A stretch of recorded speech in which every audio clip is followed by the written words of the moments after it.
धनतेरस के दिन शाम के समय हमें यम का दीपक जलाना होता है। अब यम का दीपक जलाने के लिए सबसे पहले हमें मिट्टी का बड़ा दीपक लेना होता है। बाजार में आपको दो तरह के दीपक मिलते हैं, एक छोटा और एक बड़ा।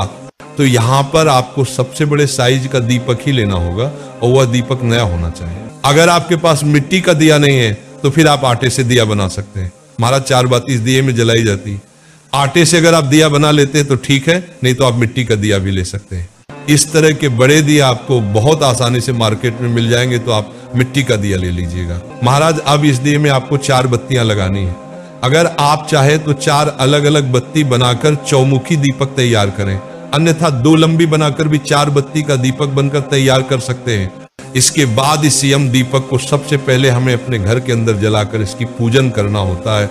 उसके बाद इस दीपक को हम अपने घर के बाहर जलाकर रखते हैं। तो सबसे पहले आप अपने घर में किसी भी एक अच्छे स्थान को देखकर उस जगह को साफ करके वहां पर सबसे पहले आटे से एक स्वास्तिक बना लीजिए या रंगोली बना लीजिए। अब इस स्वास्तिक के ऊपर आप अपने इस दीपक को रख दीजिए। साथियों, अब इस दीपक के अंदर आपको सरसों का तेल भर देना है, क्योंकि यम का दीपक सरसों के तेल से ही जलाया जाता है। और दीपक आपको सरसों के तेल से फुल भरना है, क्योंकि ये दीपक ज्यादा समय तक जलना रहता है। साथियों, अब यम देवता का आवाहन करके आप अपने इस चौथ मुखी दीपक को अपनी माचिस से जला दीजिए। अब सबसे पहले साथियों, आपको यम दीपक का रौली कुंकू से तिलक करना है और इसके बाद में चावल समर्पित कर देंगे। और चावल आप दीपक के अंदर ही डाल सकते हैं। और उसके बाद आप कुछ काले तिल के दाने भी तेल के अंदर डाल दीजिए। काला तिल ना हो तो सफेद तिल भी ले सकते हैं। साथियों, इसके बाद में एक कौड़ी आपको लेना है, जो मार्केट में आसानी से मिल जाएगी, और वह भी आपको इस दीपक के अंदर डालना है। इसके बाद में दीपक के अंदर आपको एक सिक्का भी डालना है। इसके बाद में भोग के रूप में दीपक के अंदर ही आप खील समर्पित कर देंगे और दीपक के आसपास आप फूल भी चढ़ा देंगे। अब आपके घर में जितने भी सदस्य हैं, जब सभी लोग घर के अंदर आ जाएं, तभी आपको इस दीपक को जलाना है और पूजन की तैयारी करना है। साथियों, अब आपके घर के सभी सदस्य हाथ में एक सिक्का लेकर इस दीपक की एक परिक्रमा हाथ से ही करके इस सिक्के को दीपक के पास में रखेंगे। ये कार्य घर के हर एक सदस्य को अपने नाम से एक एक सिक्का लेकर जरूर करना है। और बाद में इन सिक्कों को आप इस्तेमाल ना करें, आप इनको कहीं दान कर दें, क्योंकि इस पूजा में इस्तेमाल की गई कोई भी सामग्री अपने घर में नहीं रखी जाती है। तो इस बात का ध्यान रखें। और महाराज, ये सिक्का आप 1 या 2 रुपए, 5 या 10 रुपए का कोई भी ले सकते हैं। अब कुछ समय दीपक के सामने हाथ जोड़कर प्रार्थना करें कि घर में कभी भी कोई एकदम से अनहोनी ना हो। और उसके बाद में 1 लोटा जल दीपक के पास में ही रखें और उस लोटे में से थोड़ा सा जल लेकर दीपक के ऊपर से वार दें। अब इतनी ही पूजन आपको अपने घर के अंदर इस दीपक की करना है। मेरे प्रिय साथियों, अब आप एक थाली के अंदर चावल भरकर रखें। आप चाहे तो गेहूं, जौ, बाजरा कुछ भी ले सकते हैं। और बाद में इस अनाज को दान किया जाता है। साथियों, अगर आप कोई अनाज नहीं रखना चाहते तो आप एक थाली में फूलों को सजाकर और खील रखकर उन फूलों के ऊपर आप इस दीपक को विराजमान कर सकते। अब आप इस दीपक को अपनी उस थाली के अंदर रख लें और उठाकर सीधा अपने घर के दरवाजे के बाहर आ जाएं। महाराज, अब इस दीपक को जलाया कहां पर जाता है वो भी सुन लीजिए। इस यम दीपक को अपने घर के दरवाजे के बाहर जलाया जाता है। इस दीपक को घर के अंदर भूल से भी नहीं जलाया जाता है। इस दीपक को घर के बाहर दक्षिण दिशा की तरफ करके जलाना चाहिए।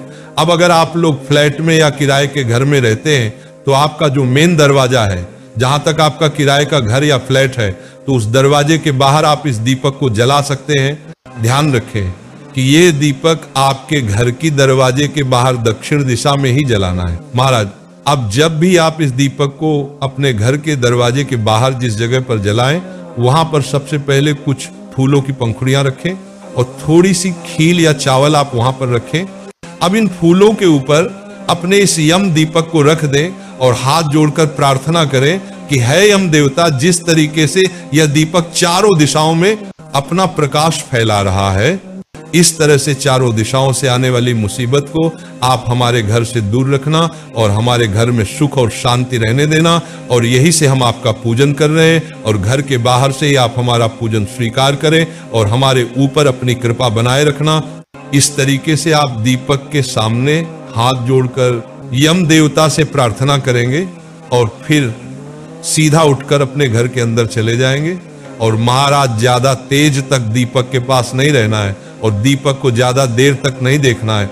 महाराज जब आप इस दीपक को जलाकर अपने घर के अंदर आ जाए तो इसके बाद अब आपके घर का कोई भी सदस्य घर से बाहर न जाए। इस बात का विशेष रूप से ध्यान रखिए और इस दीपक को पूरी रात जलने दें, या जब तक ये दीपक जले तब तक जलने दें। अब अगले दिन आप सुबह उठे और इस दीपक के पास में आ जाएं और ये दीपक ठंडा हो गया होगा। मेरे प्रिय साथियों, इस दीपक के अंदर आपने कुछ सामग्री डाली थी जिसमें से एक सिक्का भी आपने डाला हुआ था। इस सिक्के को आप परिक्रमा वाले सिक्के के साथ में दान कर देंगे। और इसके अलावा दीपक के अंदर जितनी भी सामग्री थी और जो दीपक था, इसका आप किसी नदी में या मिट्टी में विसर्जन कर देंगे। इस दीपक को आप घर के अंदर न लाए, बाहर के बाहर इसका विसर्जन कर दें। महाराज यम दीपक को वैसे तो घर की किसी बड़ी महिला को जलाना चाहिए।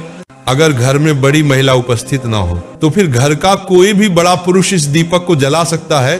साथियों, अब प्रश्न आता है कि ये दीपक हमें कितने बजे तक अपने घर के बाहर चला देना चाहिए, क्योंकि कई सारे घर के पुरुष काम करके घर देरी से लौटते हैं। तो आप इस दीपक को तभी जलाएं जब आपके घर के सभी सदस्य घर के अंदर आ जाएं।